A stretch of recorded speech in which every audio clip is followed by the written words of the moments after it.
Just quickly, I've got to ask you, for the UK fans, give us a short story of that loaded gloves. That's an insane story. Well, first we had a problem with Trinidad in the hockey fight. But what Trinidad was doing was wrapping the hands a certain way. The way Trinidad was wrapping the hands, you can wrap like that in certain states. Yeah. You couldn't in New York. Wow. So that's what it was with Jdeas. Yeah. Margarita, where he was wrapping his hands, the cushion he had and the piece of cast he had in that cushion, you can't wrap like that in no place. No place. I thought I messed up the fight. I thought they was taking him to jail. Really? What was it that tipped you off? Was it the weight? Like you could just see, the weight, or what? Did you grow up with your parents? Did you grow up in the household with your mom and them? Yes. Say yes. Okay. When you grow up with your mom, you ever wonder how sometimes your mom just is like, you like, now, I know I did that shit. You just had the intuition, yeah? It's just like, how did mom know that? Yeah. It's like you thinking she had a camera somewhere, man. So what did you do when you actually noticed? I felt it, and then the commissioner said, yeah, it does feel hard, and then we opened it up and the block fell out. My God.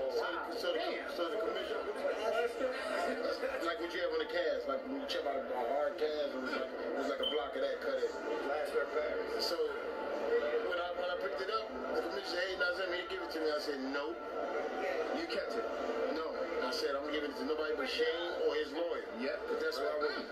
Man, that's so typical, isn't it? If I'd have given that piece of plastic and that thing would have disappeared, that'd have been a long way, and then wouldn't it? they got to court and they'll open up a box and 2 cotton balls fell out. Yeah. They had a picture of me standing there looking like this. Oh, brother, I was in the lost his mind, man. You know the picture would look crazy. Are you surprised the fight was allowed to carry on? I thought he was going to jail. Yeah. I felt bad because Shane was in the kind of shape. So, did you tell Shane straight afterwards? Yeah, I went over to the room, but I called his lawyer over and I gave the block to his lawyer, and his lawyer put it in the box and wrapped it up and had everybody sign. How many times do you reckon he was pulling that gig? I have no idea. I can't even speculate on that. I mean, because that's what, I know. His uncle didn't even check, because he wasn't there the way you were watching the hands being wrapped. Yeah. I heard his story that he didn't go to the locker room except for blood. And that's kind of why they had to fall out. I'm kind of in this vibe too, man. I'm in the fraternity of boxing, and on the most part, because I got embarrassed one time bad, because I was arguing with some other athletes. In our sport, we don't have all that PED, and them our fighters is trying to get down in weight. They ain't trying to get all big and stuff. Man, these jokers made me look like Both dressing rooms for the main event, where Antonio Margarito is moving forward now with the wrapping of his hands by Robert Garcia, and still Freddie Roach and his good friend Billy Keane watching in the background. And now here's Pacquiao, who is apparently wrapping his own hands at this moment. What's the precedent for this, Emmanuel? You know, you're watching a lot of the times I see him wrapping his own hand. I see him on the 24/7 or whatever, and I've been to the gym and I've seen him wrap his own hand quite often. Fighter has to feel comfortable with his hands, and I'd say it looks like it's a good wrap, too. And the reason the commissioners put those marks on it is anything happens, anyone takes those wraps on again and tamper with them in any way, then the commission will see that the alignment of those marks don't matter, and they can actually have you rewrap or even disqualify the fight. Here we go again. One more time, the most publicized and anticipated wrapping up a boxer's hands in recent history, still ongoing. And you see the tape going directly on the hands, Emmanuel? Yeah, something like that. Why does that make the wrap harder? The commissioners is having some rules in there. So once you don't want anything going on the skin, on the hands, everything has to be gauze, and only tape can usually at the top part. The same way they don't want you to use any tape anywhere on the knuckle area. It has to be almost about an inch or half an inch beyond the knuckle, back on the back part of the hand. Average CompuBox number. Pause. For the 6 months following his victory, Margarito was one of the hottest fighters in the sport. But then came the controversy of the Mosley bout, and the consequent renewed scrutiny of his victory over Cotto. No one was more suspicious than Cotto himself, and the boxer has since closely examined pictures of Margarito's hand wraps taken after their bout, and determined something peculiar. No one in the history of boxing can see a hand wrapping broken over the knuckles. You know never can find an explanation for this little barrier. It's just supposed to be just gas, and the gas doesn't get hard, you know. Ese cotto, cómo llora, cómo pone pretextos. Cotto acknowledges that the redness is dye from the leather of the gloves that commonly leaks through to the wraps during the course of a long fight. But he points to another set of photos of Margarito's confiscated wraps taken before the Mosley fight, as further proof of his argument that Margarito used the exact same hardened wraps in both bouts. They took off the hand wraps in his locker room, right? They didn't put a glove on his hand. Why the hand wraps have a red color there if you didn't put a glove in your hand? If you compare the red in this picture with this picture, is in the same spot. And if they took this one from Mosley fight, it's the same wraps he used in my fight. That pictures make me understand he used it with me. For Cotto and his team, though, the issue remains unforgettable, and the sin unforgettable. For Cotto and his team, though, the issue remains unforgettable, and the sin unforgivable. He played with my health, you know. He has plaster on his hand, hitting me with the plaster, you know. Thanks God again, I'm healthy, but the thing could be worse. At the time of his first bout. This is Rob Tugger for Boxing Social in association with Betfred, joined here in the immediate aftermath of Tyson Fury's TKO win over Deontay Wilder. I'm joined by Jdeas. Jay, talk to me about that fight. Tough fight. You know, we've been on the plus side of 40-something of these, so this is a new experience. But you know, it's life. This is life. Everything's not going to go your way all the time. You gotta take the good with the bad, and you gotta come back. It seems to me like Deontay never really recovered from the shot to the ear in, I think, the third round. Would that be accurate? Well, until I see the video, it's hard for me to say exactly what happened.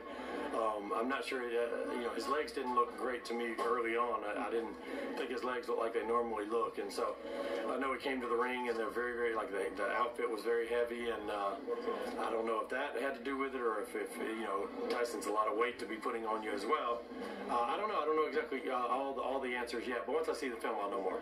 How is Deontay currently? He's good. He had like just a little cut inside the ear, and you know, whether I don't know how much that affected his equilibrium, but he's good. Talk to me about the stoppage. Obviously, we saw the towel coming from Mark Breland. Yeah. Mark. I haven't talked to Mark. I got to figure out exactly what happened there. You know, Deontay's a go out on his shield kind of guy, and he's let that be known. And so you know, it was just a little bit of a surprise to me, because Deontay is such a puncher that you know you have to give him every benefit of the doubt, because he can turn things around. How impressed were you with Tyson Fury's performance tonight? He did a great job. He had a great team, and he came in with a game plan, and he did what he had to do. I'm hopeful that we get a rematch. I'm a competitive person and all that, and you know, in other sports you get to come right back and play a week later. In boxing, it may be 6 months. You know, so we will have time to see the film and break it down and go from there. I appreciate it's very soon after the event, but there is the immediate rematch clause. Do you have any idea if you're going to invoke that? I mean, I don't know. I have to get the details and everything about when that is, and make sure that you know. But I think it'll result in a rematch, and I hope it's you know, sometime probably maybe in the fall. Okay, Jdeas, class act. Thank you very much for speaking to Boxing Social. Hopefully catch up with you sometime. Anytime. Thank you. Thanks, Pause. Hello, my people. My Bomb Squad Army. My Bomb Squad Nation. To all my loved ones around the world. I just want to let you know that I am here. Your king is here. And we ain't going nowhere. For the war has just begun. I will rise again. I am strong. I am a king.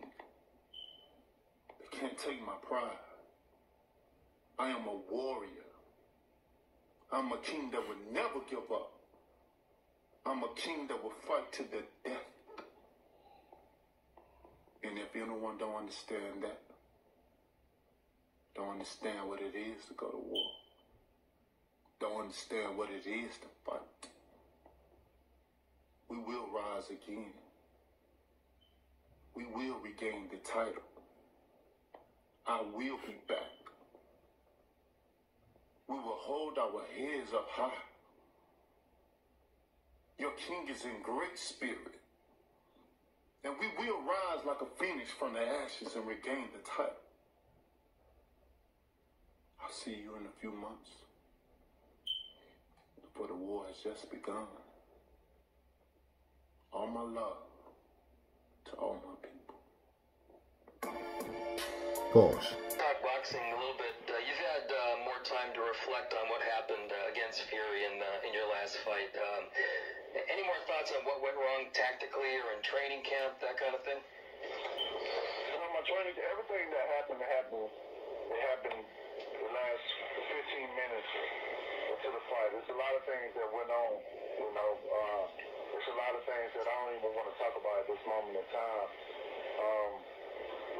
I'm still reflecting on certain things, and I can't believe the things that happened. It happened to me, and it happened to me at that point in time in my career. Maybe I'll come out with some things later on, as things unfold, as I get into camp and stuff like that. But certain things I don't want to talk about at this moment in time. I'm still reflecting on it and trying to figure some things out.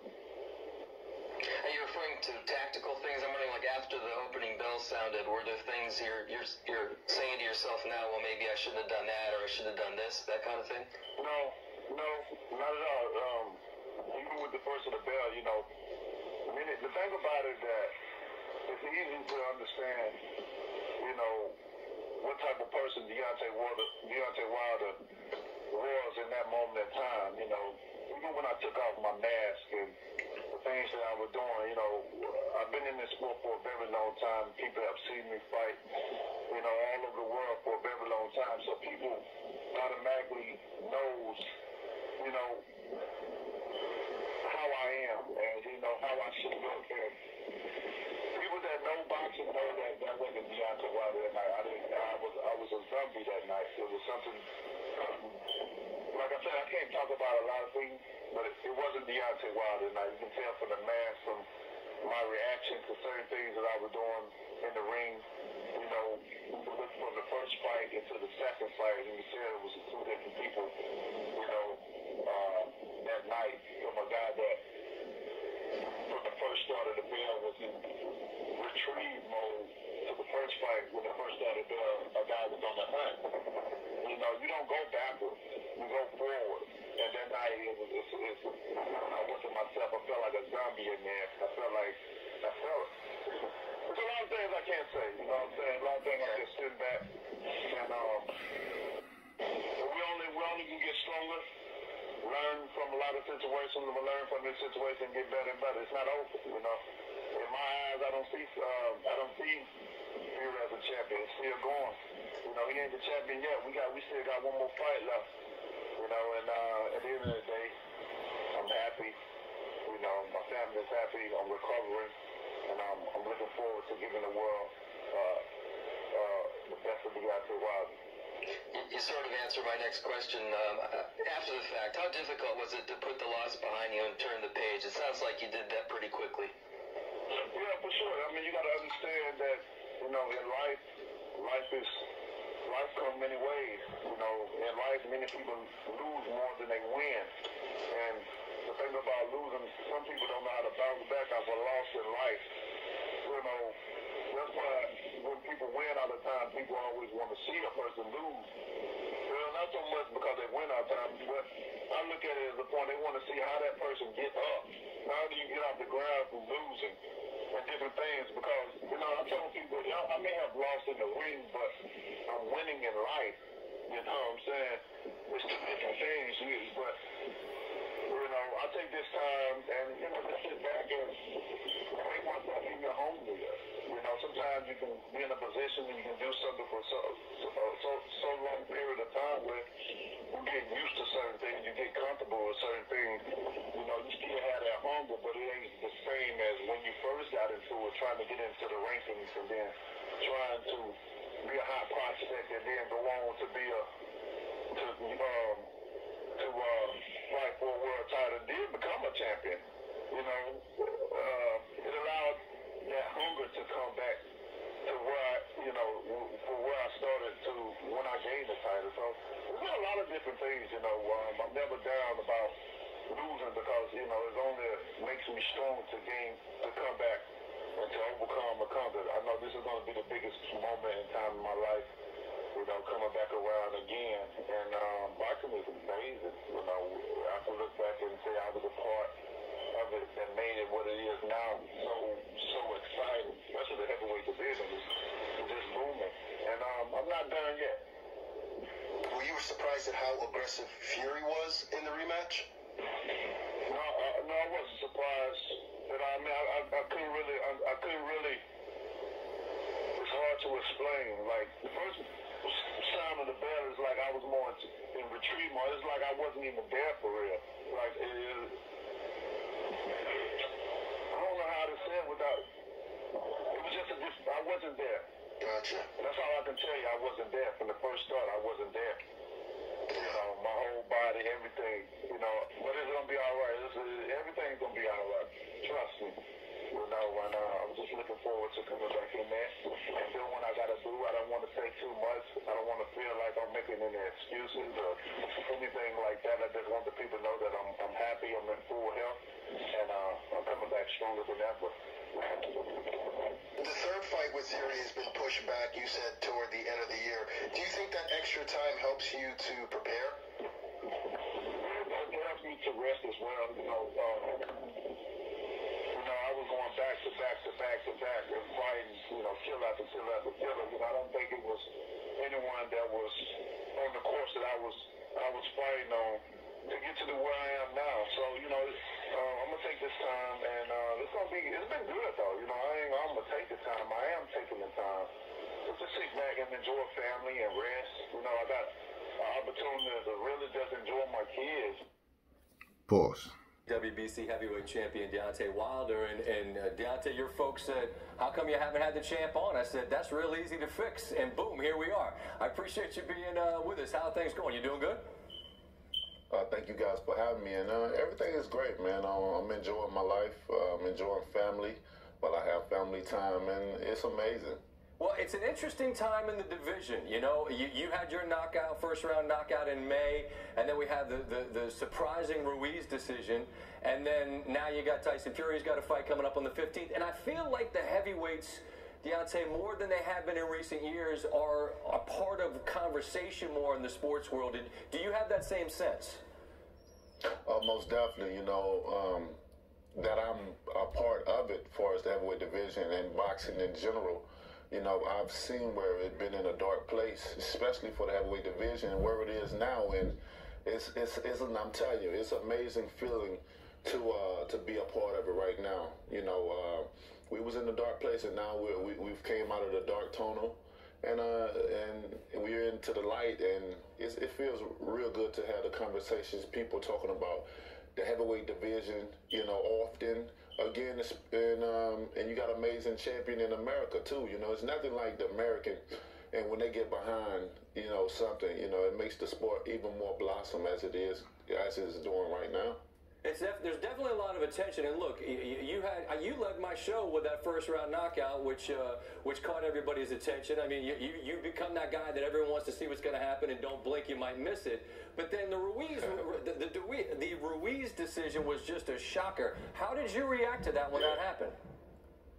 I mean, I wasn't surprised at all, and I told my manager Shelly, I told him not to be surprised if Andy win, because we was discussing him, and I was thinking more so a 12-round fight, and I told him don't be surprised if he wins. I never thought it would be it was 6 or 7 rounds, and it was amazing. This is what boxing all about. You just can't read a book by its cover. I always tell people I like to be the part instead of looking the part, because looking like you can do something don't necessarily mean you're going to be able to do it, but actually having the heart and being the part is a whole totally different thing. And, a lot of people look past him. I think they underestimated Andy as well, because when they look at him, they see this guy that look out of shape, and he came in there, he had a game plan, and he executed the game plan, and now we have a new champion just like that. He's got quick hands, too. I was surprised. I have to admit. I mean, I was as guilty as anybody. I looked at him and I thought, no shot, because obviously Joshua looks the part. But he's got quick hands, man. Yes, indeed. You know, he's a skillful fighter, right. You know, and he was determined. It's nothing like a man that's determined, that's been knocked down.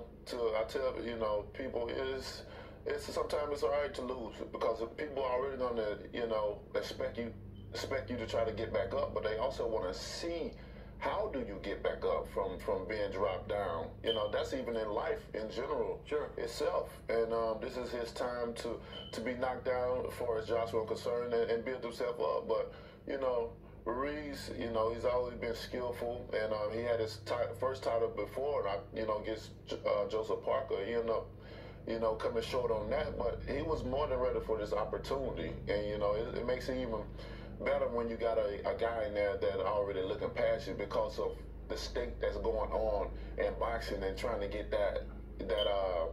the most highly anticipated fight, you know, that was in the world, which would have been against I. And you just can't look past guys. And you know, Joshua coming over here the first time in America, he's been built up and boosted up in height, so big, you know, and you had to come over here. Then fighting a guy you looking past and getting knocked out like that, man, that's, you know, to me it depends, you know, with everything that was built up in there, I would have felt embarrassed. You know, he quit. The guy gave up in the ring. Yeah. He got dropped 4 times and gave up. And he's supposed to be this big guy, you know, bigger than life. But I blame his promoter for all that. I blame his promoter for bigging him up like that. I always want to be on the videos. I always want to do the interviews. It's one thing about this sport, man. You know, having people on the outside, you cannot talk for people. You know, oh yeah, I talked to Josh yesterday. He said this. So you can't talk for people, okay. Right? You got to be modest and mild with it a little bit because you can't say so much because you're not gonna be the one in the ring fighting at the end of the night. So not only was Joshua have to bear. Andy Ruiz Jr., Anthony Joshua go again. How do you see that unfolding? I know we talked a few weeks ago, and you favoured Andy Ruiz to do it again. What are you thinking about? You know, my answer hasn't changed. I really believe Andy's gonna go in there and do it again. You know, when I look at the first fight, and I see certain things, you know, as a fighter, you know, it's certain things that a lot of red flags that alerts me. And if that same mindset and momentum go in the second fight, and the Ruiz gonna win that easily. And you know, I prefer him to win because we're in the same stable. And when he wins, we have the opportunity to unify the division. We have finally an opportunity to have one champion, one face, one name. And if Joshua wins, I don't think that's going to be. You know, he's already stated that. He already stated that he has no interest in me and fight, you know. So, and I don't think that's what the fans want to hear, nor do they want to see. So I want unification. I want one champion, one face, one name. The heavyweight division is too small to have so many champions. I understand lower weight classes, you know, they can go up and down. You can have many champions, but in the heavyweight division is all about the big boys. It's all about the power, you know, and this is a special division. They say where goes the heavyweight division, so does the sport of boxing. And I believe in that. That's where you need one champion in this sport right here. And if I have another fighter that's willing to put his belts on the line with mine, then that's what I want, you know, at the end of the day. Now, let me address this shit, man. I put all these little videos together for this reason. I want to make a couple of points. First off,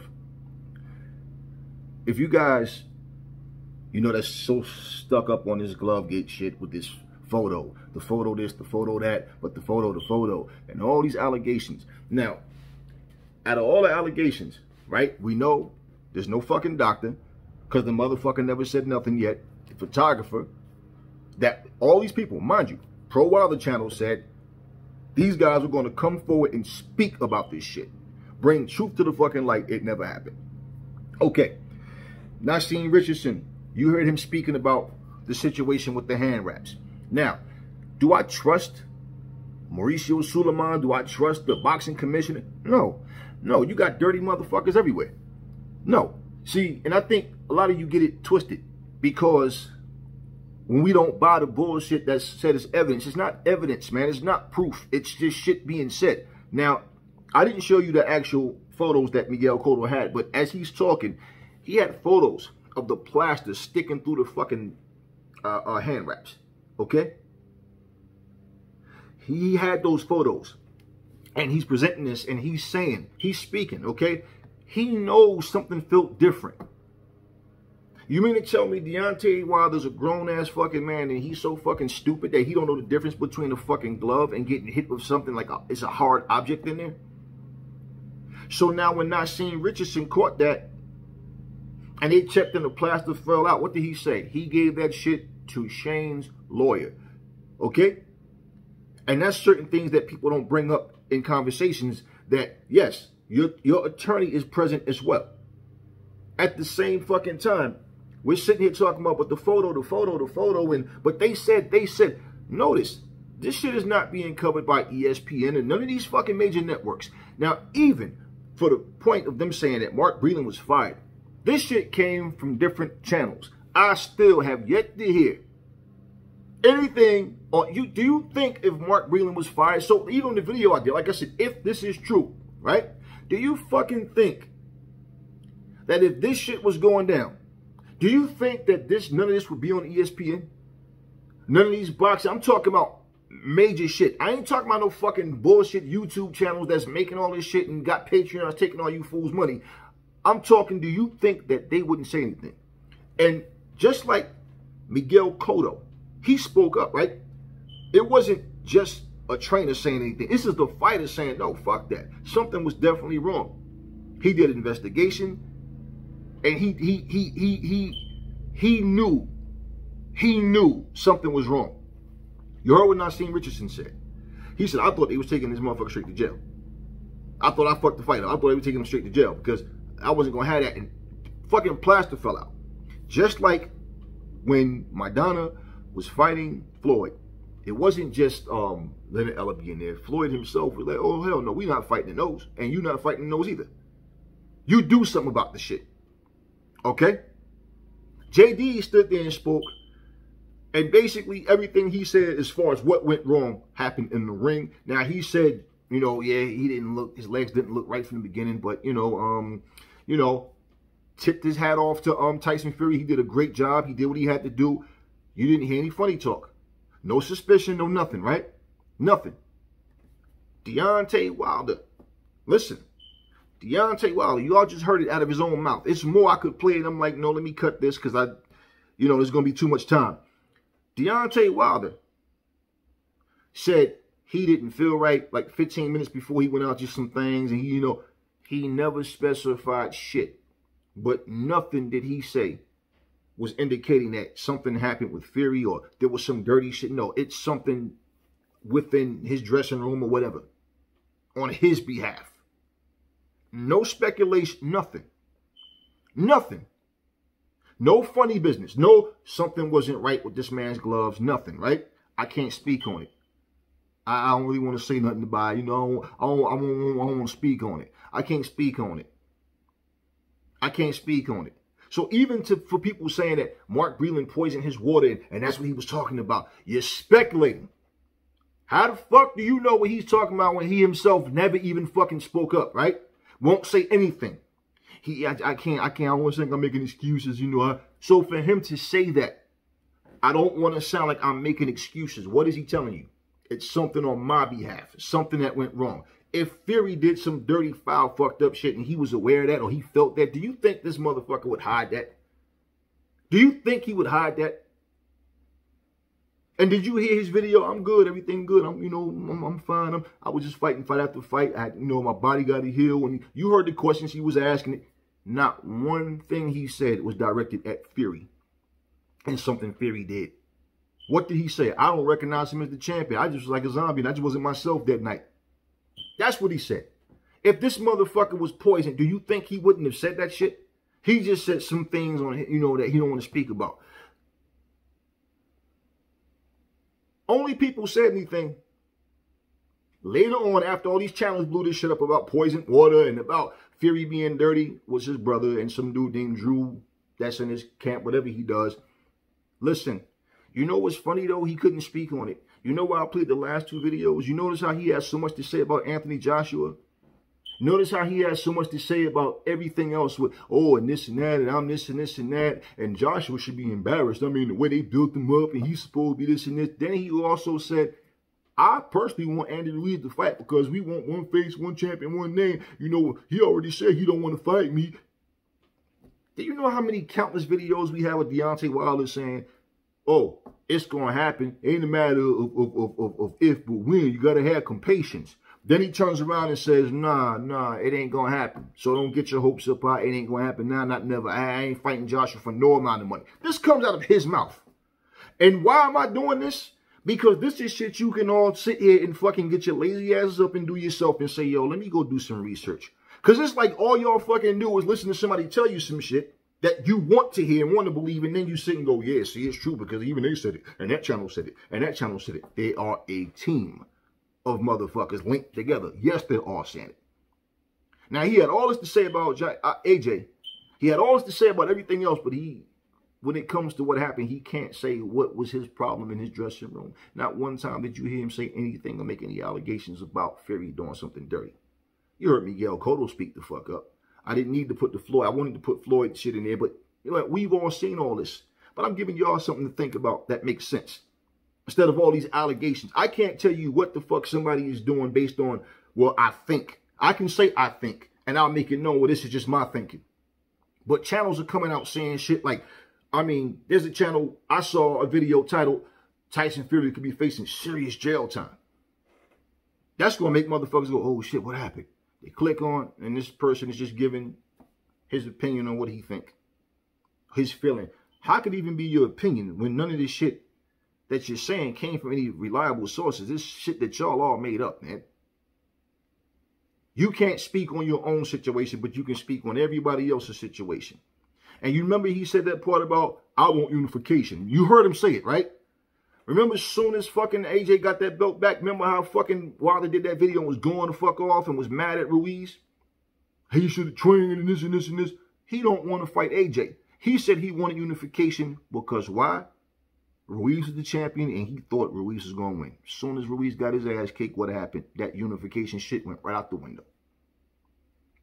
Ain't no different from fucking Frank Warren saying, Tyson Fury's not going to fight Dillian White, not in 2020, not in 2021. It's not going to happen. Now, y'all heard all of this shit.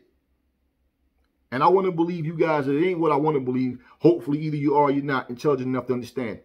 Bullshit is bullshit. Everything I'm saying came from no horse's fucking mouth. That's all I'm going to say.